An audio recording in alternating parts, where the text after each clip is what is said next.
Under the direct orders of Stalin, Igor Kurchatov, a brilliant physicist known as the Beard, led the Soviet A-bomb team. They were determined to end the atomic monopoly America had held since the war. On the 29th of August 1949, they succeeded.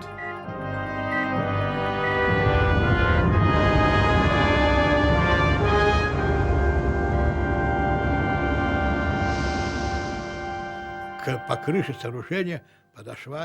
shockwave approached and knocked on the roof of the bunker. 1, 2. As if a genie freed by us from the bottle patted us and thanked us for releasing him from his long captivity. The nuclear arms race had begun.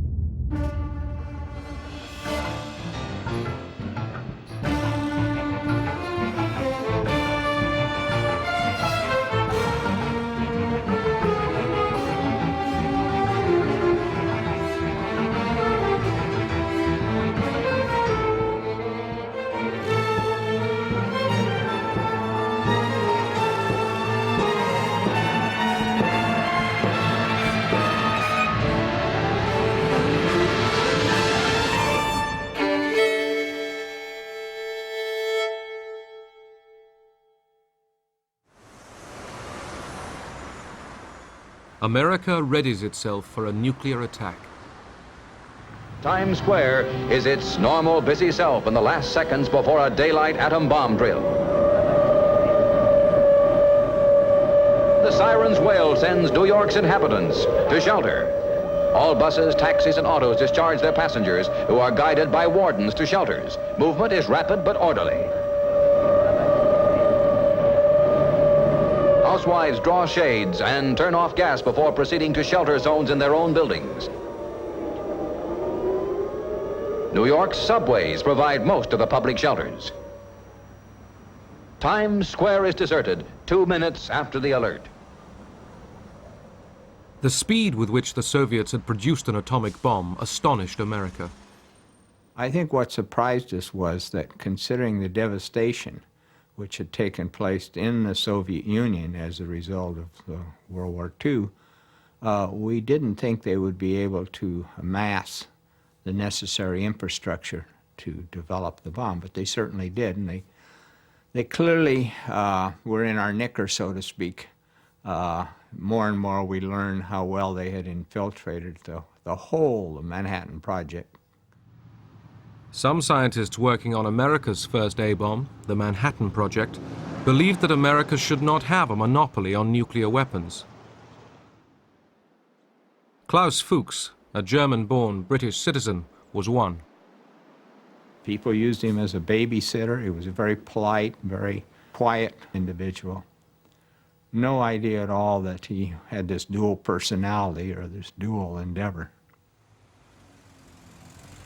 In January 1950, Fuchs was arrested in London and charged with passing atomic bomb designs to the Soviet Union. He was sentenced to 14 years for espionage.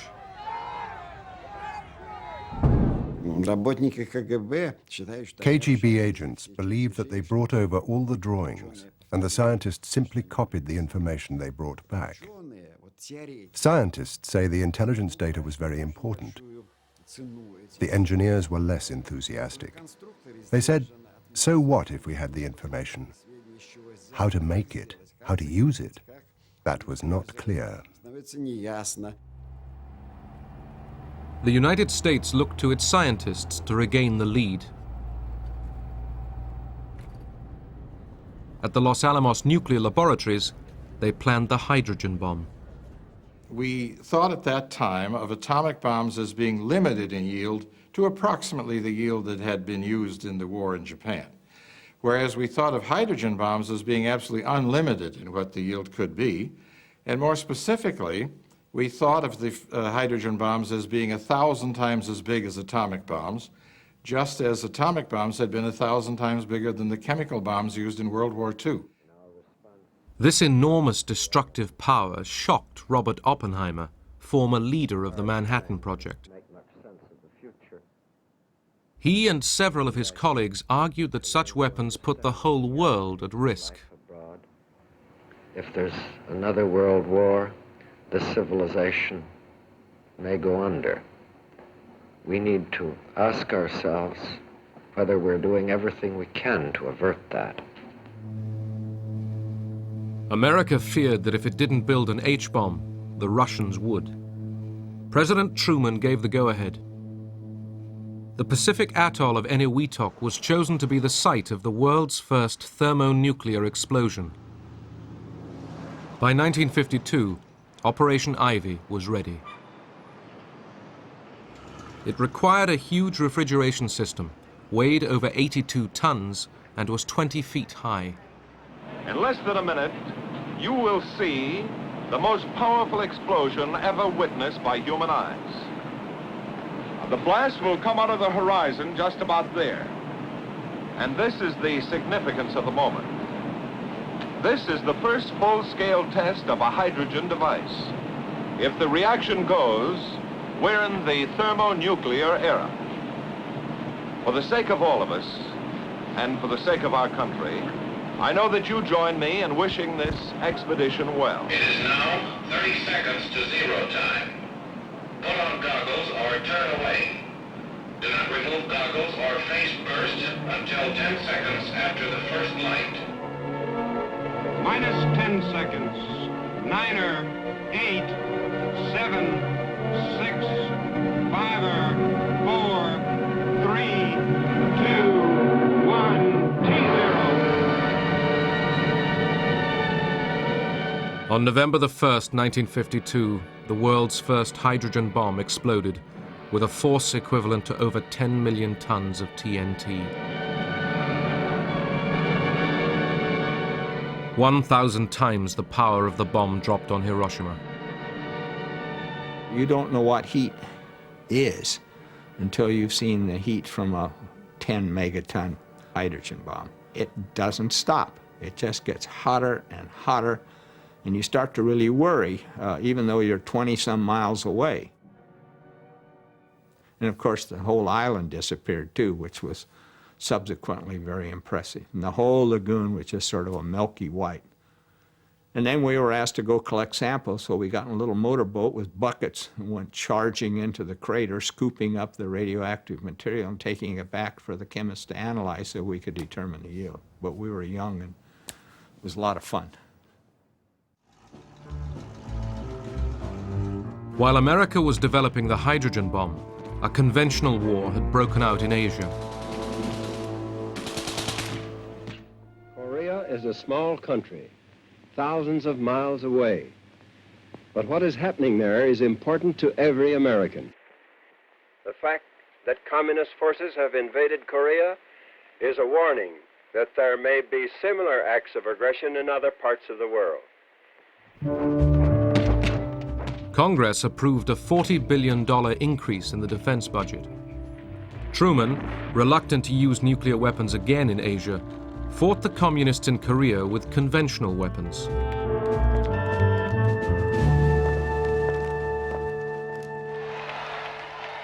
In 1952, General Dwight D. Eisenhower, the former Supreme Allied Commander, campaigned to succeed Truman. Ike was determined not to get caught in any more conventional wars. Better, he thought, to threaten the use of America's growing nuclear arsenal to deter its enemies. Besides, you got more bang for your buck. Moscow was warned that any further aggression could involve massive retaliation. By 1954, Russia was changing. Stalin was dead, and a struggle for power was taking place between Nikita Khrushchev and Georgy Malenkov.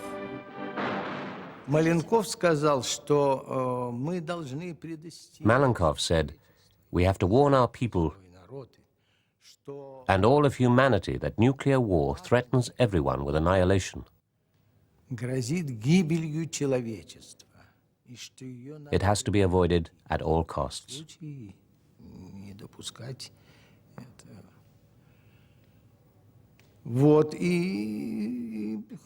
But Khrushchev saw this as an attempt to disarm and weaken the Soviet people. Later that year, the Soviet leadership witnessed a demonstration of their nuclear power. Атомная бомба сброшена.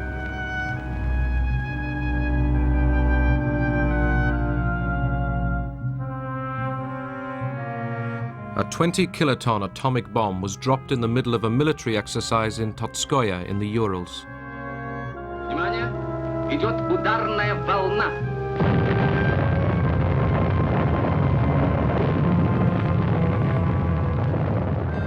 As the bomb exploded, troops were sent in to storm the radiated area. The Red Army was getting ready for nuclear war.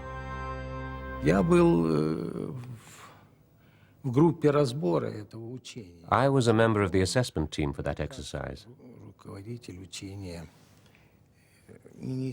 I remember very well how Marshal Bulganin, the Minister of Defense, stated that nuclear weapons were not as frightening as we had been warned by the imperialists.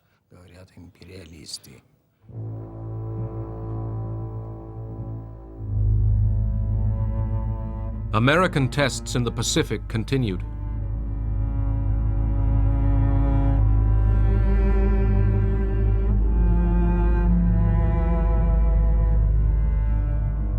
In 1954, shrimp was expected to explode with a force of about 5 megatons, but the calculations were wrong. Winds spread radioactive fallout much further than expected. We had not been prepared to have such a high yield, so the fallout area was much larger. And unfortunately, there was a Japanese fishing vessel, I think called the Lucky Dragon, where some of this fallout came down on them. And they had no information as to what this was. They were a long ways away, and before any information got to them or they were detected, some of the people did suffer some radiation effects. The fishermen had been over 80 miles away when they were caught in a cloud of radioactive dust.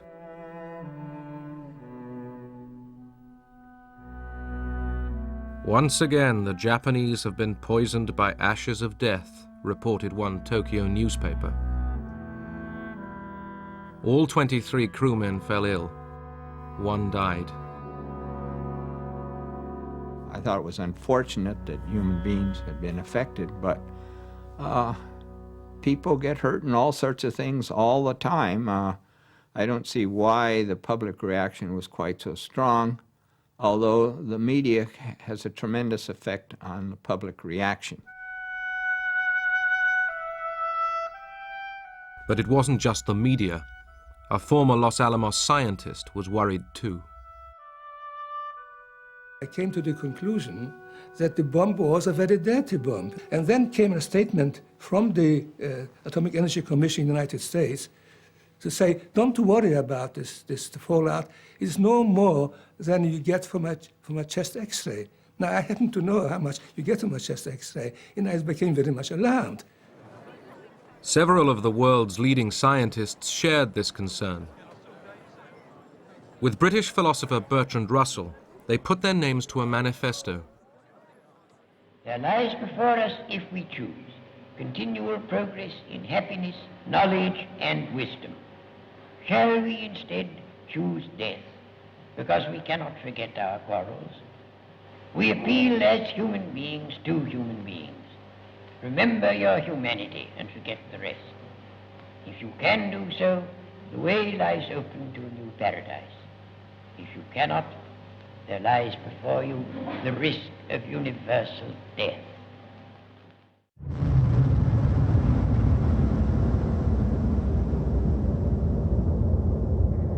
In 1955, Russia dropped the world's first airborne H-bomb.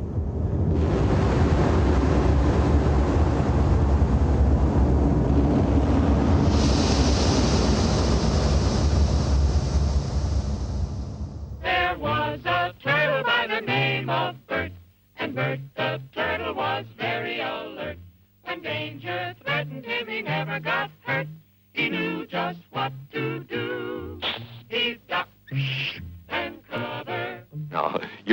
don't have shells to crawl into like Bert the Turtle, so we had to cover up in our own way. First, you duck, and then you cover. And very tightly, you cover the back of your neck. We would get under our desks and stay there until we were told to come out. Or in some cases, in some of the classrooms, we had coat rooms off to the side of each classroom, and we'd walk through and we'd get our coat and we'd go out into the hallways and we would literally duck down facing against the wall. Remember what to do, friends. Now tell me right out loud. What are you supposed to do when you see the flash?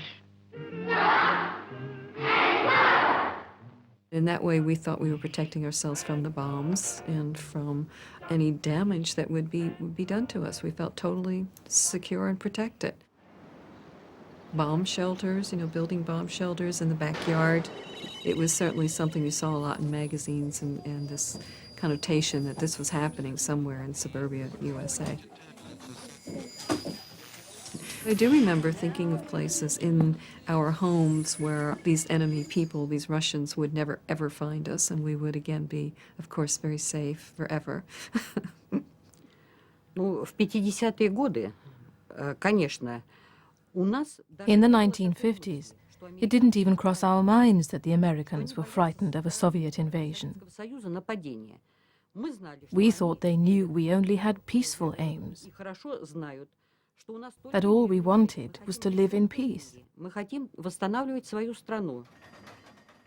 We wanted to rebuild our country. We had our 5-year plans. Nowhere was it written that we wanted to invade anybody. We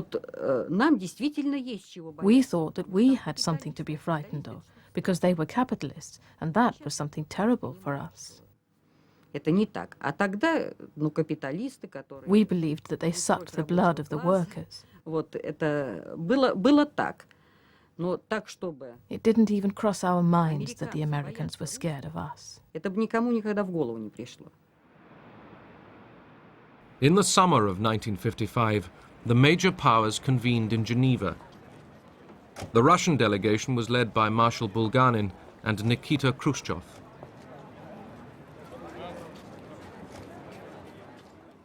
Eisenhower's most striking proposal was open skies. Ike claimed his plan would ease mutual suspicion, but it would also prise open the secrecy of the Soviet military machine. Open skies involve both the freedom to overfly each other and observe, photograph and observe what was happening, and second, an exchange of blueprints, as Eisenhower termed it, of the military programs on both sides.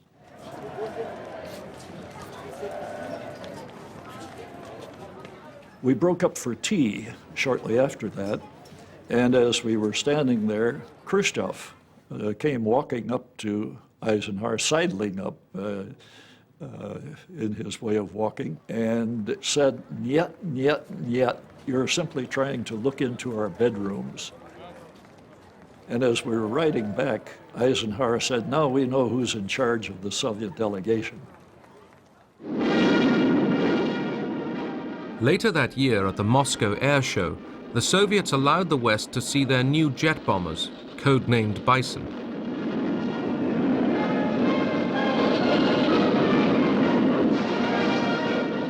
Significantly, overhead flew 10 long-range Tu-95s, capable of delivering a nuclear bomb all the way to America.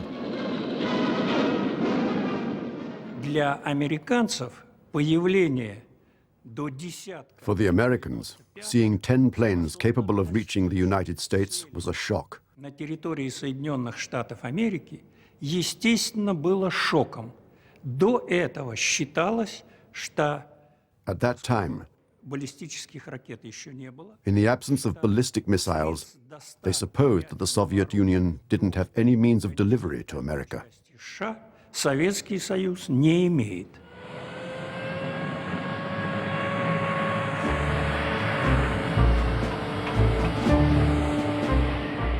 In response to fears of a bomber gap, Ike doubled the rate of B-52 bomber production. America needed to find out how much of a gap there really was.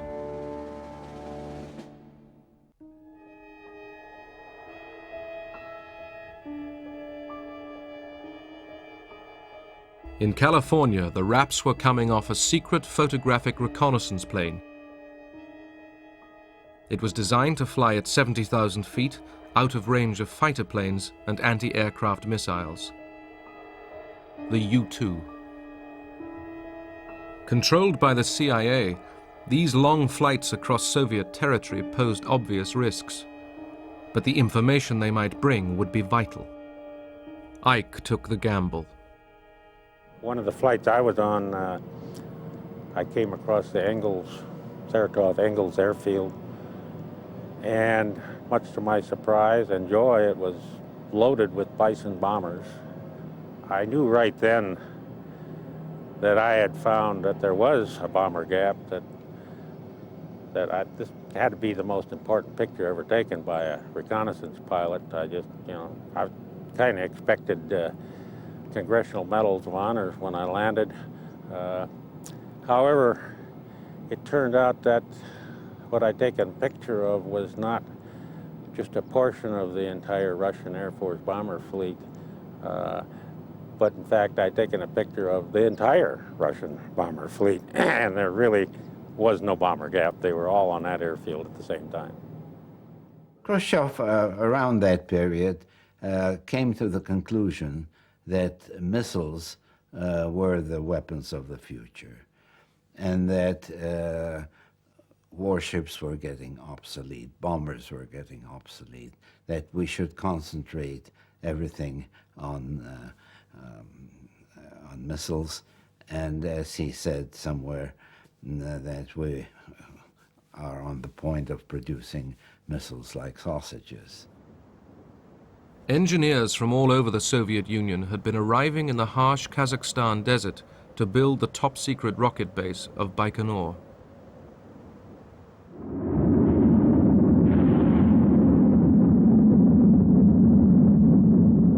On the 15th of May 1957, they began testing the world's first intercontinental ballistic missile, an ICBM. We were kept in such strict secrecy that we couldn't mention the word missile, even between ourselves. It was called the mechanism, the product. We called it our dear one. That romanticism, it helped us to live, to keep going.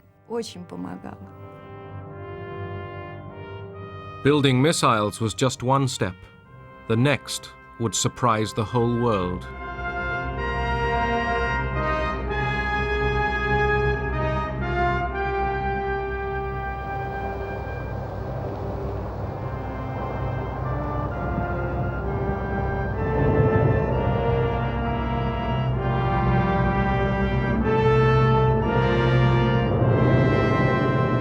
On October the 4th, 1957, Russia launched the world's first space satellite.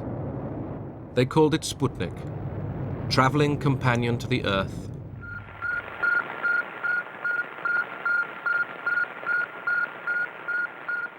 Americans took for granted that theirs was the richest and most technically advanced nation in the world. With Sputnik now orbiting the Earth, all that changed. Russia had won the opening event of the space race. Everywhere, eyes and ears turned to the sky.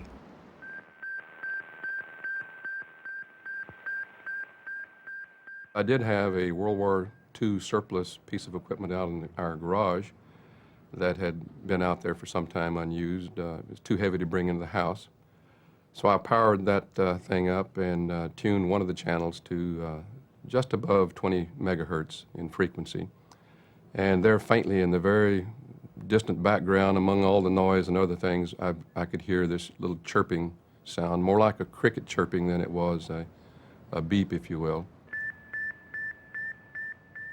To me, it was the confirmation of the fact that the Russians had indeed put a satellite into orbit, and sitting there listening to that signal and watching the booster go overhead, you couldn't help but get goosebumps thinking about that thing.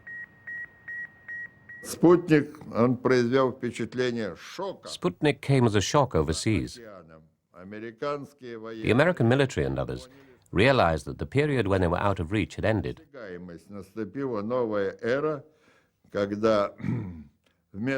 A new era had begun when, instead of a Sputnik, a nuclear weapon could not merely circle the Earth, but land where it was ordered to. It had given our people quite a jolt, almost of panic proportions, to think that the Soviets could do that, and that meant they could hit the United States with missiles. Well, Eisenhower had been thinking about that for years, and this was no news to him. Our satellite program has never been conducted as a race with other nations. Rather, it has been carefully scheduled as part of the scientific work of the International Geophysical Year. I consider our country's satellite program to be well designed and properly scheduled to achieve the scientific purposes for which it was initiated. Eisenhower's critics charged that his lethargy had given away an advantage. This government needs to start telling the truth to the American people. Quit kidding ourselves and quit trying to fool our friends and our neighbors. And by that I mean, let's find out just where we stand in this race and this armament picture, and let's find out just what we're going to do about it. Let's quit acting as if nothing happened, because something has happened, and it has embarrassed us throughout the world. The world's mass media was choking with excitement that man had now entered into space. We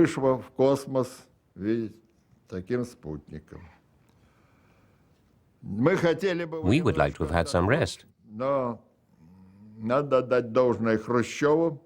But one must give credit to Khrushchev.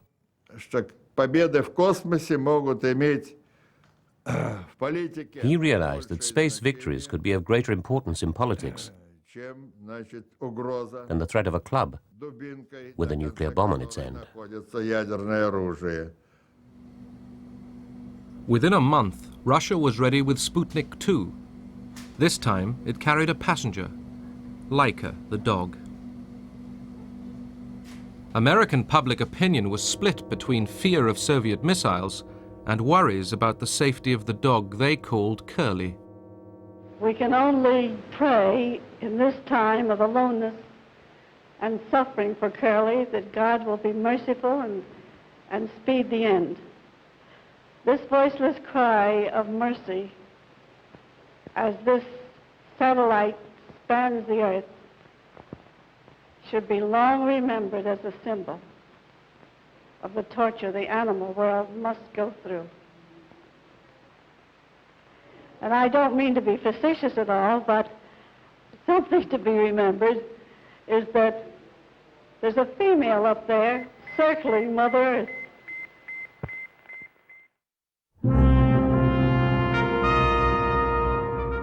To catch up with the Russians, America pushed its own satellite project forward.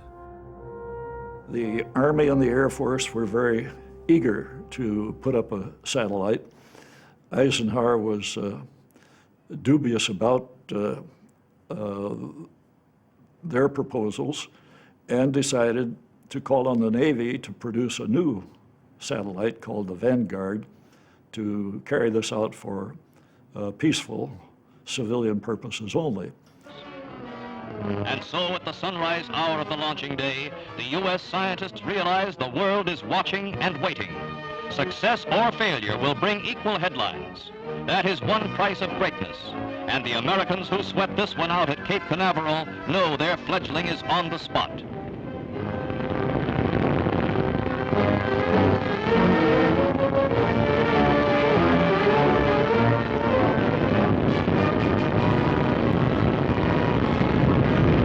After rising but a few feet, the three-stage 72-foot rocket loses its thrust.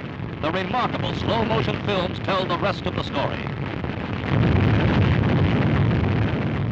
It was a national humiliation. The world's press had a field day. Something had to be done in a hurry to restore confidence in American technology. To the rescue came a former German rocket scientist, Wernher von Braun. His team had been working on a military missile known as the Redstone. Hurriedly, the Explorer satellite was fitted to it.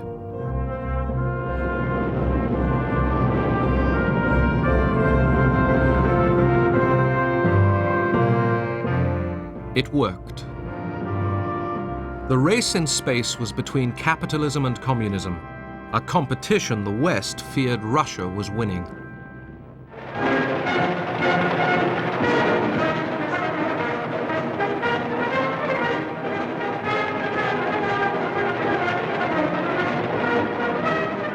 Russia was bursting with pride and celebrated its new scientific heroes. America, determined to catch up, turned to youth. Too few students had been taking science and engineering. Too many had followed softer courses. The National Defense Education Act was passed. As a result, my ex-husband became an engineer, my brother became an engineer. Most of the people that I knew in my small environment went to become engineers. After they did that, they went into other things, but we're all sort of conditioned to think we should definitely, this is what we need to do. In 1959, Vice President Richard Nixon opened the American National Exhibition in Moscow. He tried to impress Khrushchev with America's advances in color television. There are some instances where you may be ahead of us. For example, in the development of the thrust of your rockets for the investigation of outer space. There may be some instances, for example, color television, where we're ahead of you. But in order for both of us to benefit, you see, you never concede anything. Wait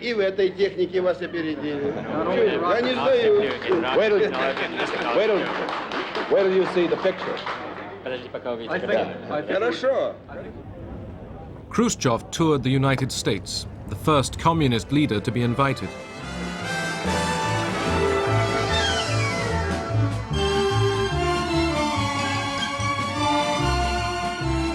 In Hollywood, the stars turned out to entertain him.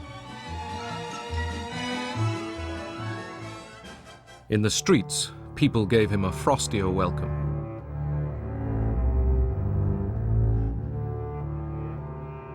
The last few days of the visit he spent with Eisenhower at Camp David. Both said they were ready to slow down the arms race. It was difficult for Eisenhower to argue for restraint. The American people were convinced that the missile gap favored Russia. Ike was questioning how much of a gap there really was. U-2 spy planes had been searching for missiles. Few had been found. We needed the information the U-2 was bringing back because the Russians were so secretive, the largest country in the world, with no tourists, no nothing. I mean, we needed some special means for finding out. Pilot Gary Powers was selected for one of the longest and most dangerous spy missions ever flown. He would take off from Pakistan and fly north right across Russia.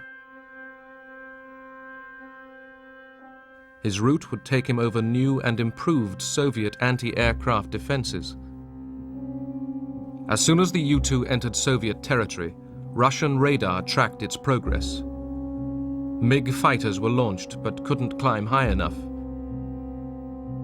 The order was given to fire new S-75 missiles.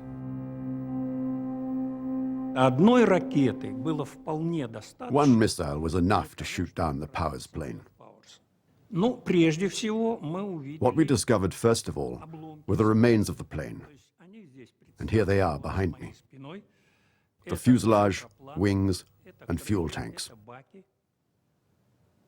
Eisenhower was told the plane was missing and that a public statement might be needed.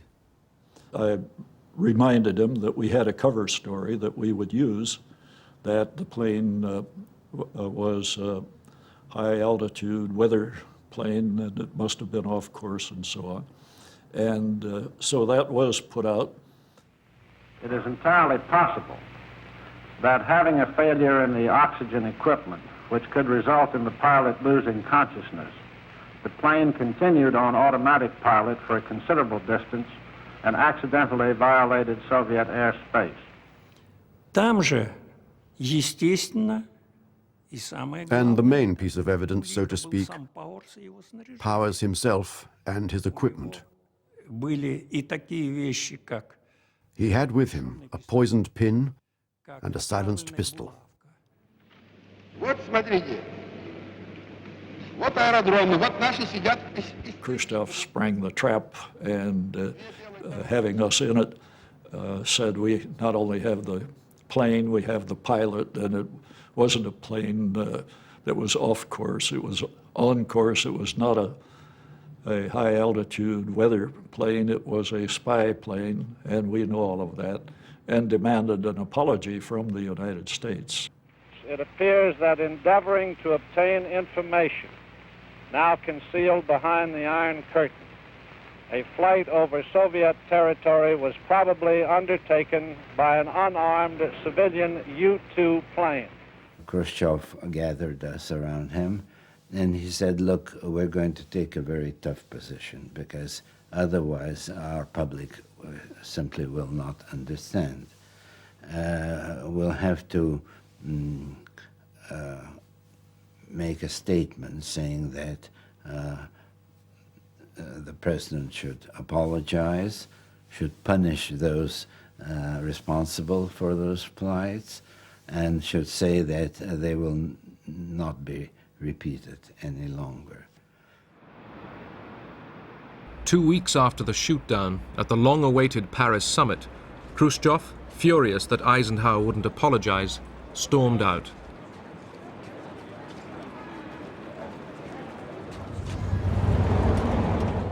The summit collapsed. In Moscow, Powers' trial for spying was a major media event. The world saw America caught in the act. I ask the court to weigh all the evidence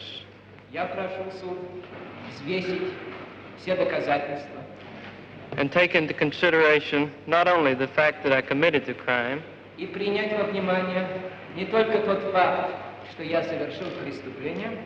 but also the circumstances which led me to do so.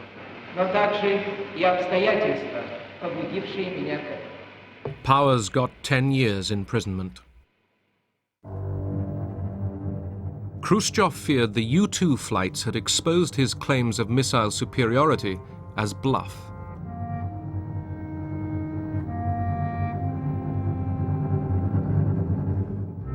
At the secret Baikonur Cosmodrome, engineers were testing a new ICBM. In charge was Marshal Nadilin. There was a rush to create a new missile. Orders are orders. Everybody worked on orders. Particularly as Nadilin kept a close eye on this work. He stayed there for a whole month watching the work. He just sat on a fold-up chair in front of the rocket and kept hurrying people. Quicker, quicker.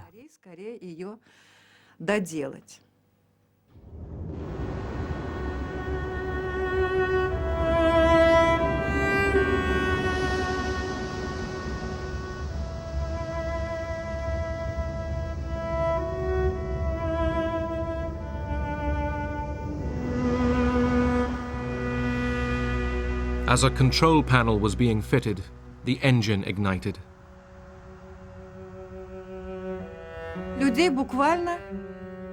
People were licked by a tongue of flame. People fell like burning torches from the top of the rocket. Those close to the rocket died in no time at all. There was virtually nothing left.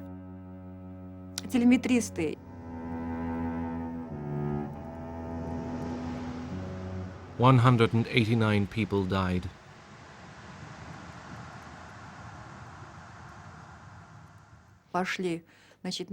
When people from our department went to help, all they could find of Marshal Nadilin was his Marshal's star. In America, the missile program was at last in top gear. Eisenhower had approved an additional $12 billion for defense. Atlas, Thor, Minuteman, and Polaris missiles were all successfully tested.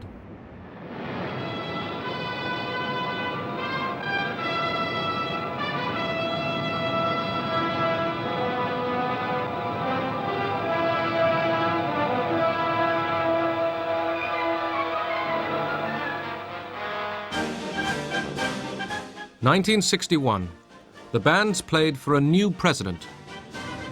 Throughout his election campaign, John F. Kennedy attacked the Republicans on their weak stance on communism, and in particular, for the missile gap he claimed Eisenhower had let develop.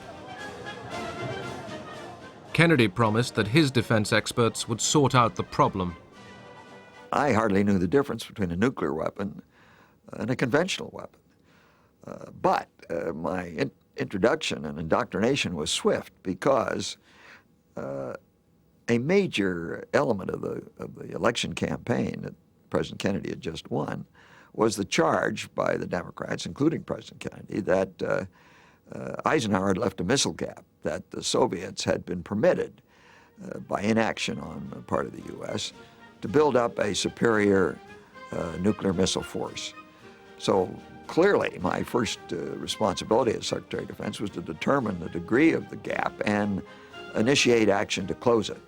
And it took us about 3 weeks to determine, yes, there was a gap, but the gap was in our favor. Although behind in the missile race, Russia still had a card to play: Yuri Gagarin. From about 5 o'clock in the morning, I kept thinking, now they're waking him up. Now he's getting dressed, being fed. Now he's getting on the bus on his way to the launch pad.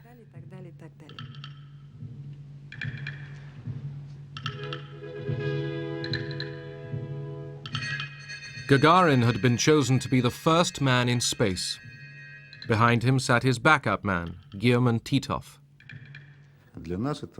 For us, it was ordinary work. Well, not quite ordinary, because we had to fly rockets and Sputniks, but that's what we were prepared for.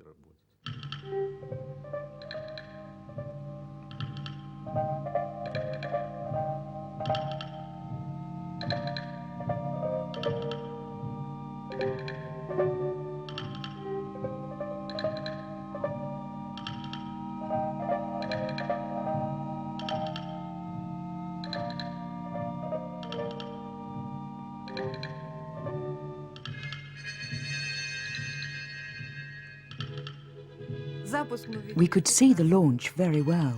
At first, our dear one started rocking very slightly.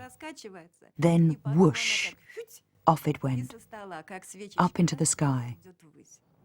It was incredibly beautiful, particularly for us who'd given so much of themselves to the project.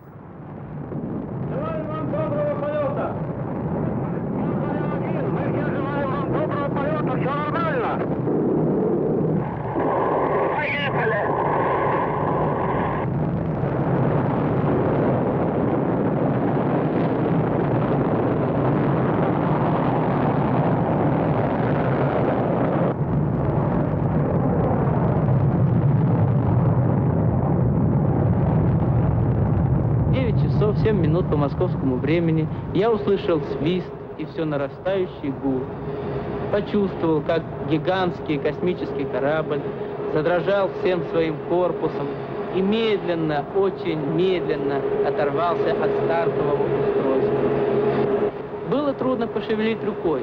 Я знал, что это состояние продлится недолго, пока корабль наберет необходимую скорость и выйдет на орбиту вокруг Земли. Земля сообщила, прошло 70 секунд после старта. Я ответил, понял вас, все хорошо.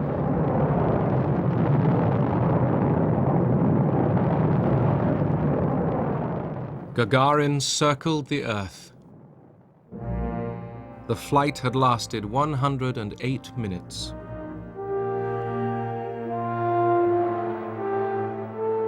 He arrived back to a hero's welcome.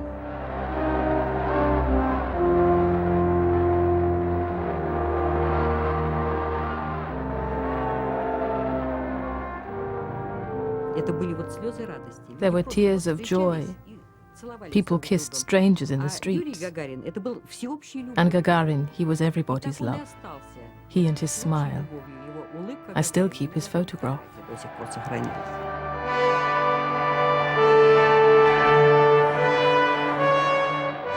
His achievement delighted every Russian and the world.